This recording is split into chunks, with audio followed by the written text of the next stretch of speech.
ভিডিওটি শুধুমাত্র এডুকেশনাল পারপাসের জন্য বানানো হয়েছে। আমি কোনো সেবি রেজিস্টার্ড ফাইন্যান্সিয়াল অ্যাডভাইজার নয়। কেউ যদি বাই অথবা সেল করেন নিজের রিস্কে নিজে করবেন। হ্যালো ট্রেডার্স, আর যে মার্কেট কীরকম কী ভিউ দিতে পারে যদি আমরা দেখি। প্রথমে আমরা কী করবো, 1 ঘন্টা টাইম ফ্রেমে সাপোর্ট রেজিস্ট্যান্স জোনগুলো টেনে নেবো। দেখো, যদি আমরা টানি, এখান থেকে মার্কেট বারবার সাপোর্ট নিয়েছে, তাই তো? তো এটা একটা জোন, ঠিক আছে। এর পরবর্তী জোন যদি খুঁজি আমরা, দেখো এটা একটা জোন। আর এর পরবর্তী জোন যদি আমরা খুঁজি, চলো এটা, ঠিক আছে। মার্কেট এই জোনটাকে ব্রেক করে যদি লোয়ার টাইম ফ্রেমে চাই, দেখবো যে বুলিশ কিছু প্যাটার্ন তৈরি করেছে, যার জন্য মার্কেট কী করছে, ওখান থেকে মুভ দিচ্ছে, ঠিক আছে। এবার যেহেতু এগুলো রেজিস্ট্যান্স জোন, তাহলে আমরা রেড করে নেব। আর যেগুলো সাপোর্ট জোন সেগুলো আমরা কী করব, গ্রিন করে নেব, ঠিক আছে। এবার মার্কেটের ভিউ কী হতে পারে যদি আমরা 1 ঘন্টায় দেখি। দেখো, আমি লোয়ার টাইম আগে হায়ার টাইম ফ্রেমে দেখি। মার্কেট যেহেতু ওপরে যাচ্ছে, দেখো এখান থেকে মার্কেট কী করবে, এই জোনটাকে ধরবে, ধরে এম প্যাটার্ন তৈরি করে মার্কেট কী করতে পারে, ডাউনফল করতে পারে, ঠিক আছে।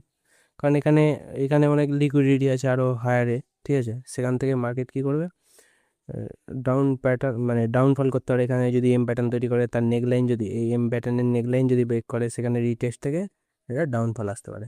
এটা গেল একটা ভিউ। আর একটা ভিউ কী হতে পারে, দেখো এখান থেকে মার্কেট ডাইরেক্ট ব্রেক করে দিতে পারে। দেওয়ার পরে কী করবে, এখানে একটা ছোট্ট রিটেস্ট মেরে আর আপসাইড মুভ দেবে। এবার আপসাইড মুভ কতটা দেবে, তার জন্য আমাদের প্রিভিয়াস যেতে হবে, মার্কেট কী স্ট্রাকচার ক্রিয়েট করেছে, কোথা থেকে কী একটা জোন খুঁজতে হবে, তাই না। আর দেখো, এর পরবর্তী যদি আমরা রেজিস্ট্যান্স জোন খুঁজি, তাহলে আমরা এখানে একটা পাবো,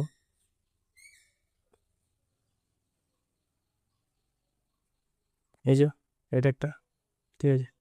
মার্কেট এখান থেকে বারবার রেজিস্ট্যান্স নিয়েছে, নিয়ে কী করেছে, ডাউনফল করেছে, ঠিক আছে। তাহলে আমাদের পরবর্তী রেজিস্ট্যান্স জোন এটা হয়ে যাচ্ছে, এটা হলো হায়ার টাইম ফ্রেমে। এবার লোয়ার টাইম ফ্রেমে যদি দেখো 15 মিনিটে যাই, দেখো মার্কেট কী করেছে, প্রপার এই জোনটাকে ব্রেক করে দিয়েছে।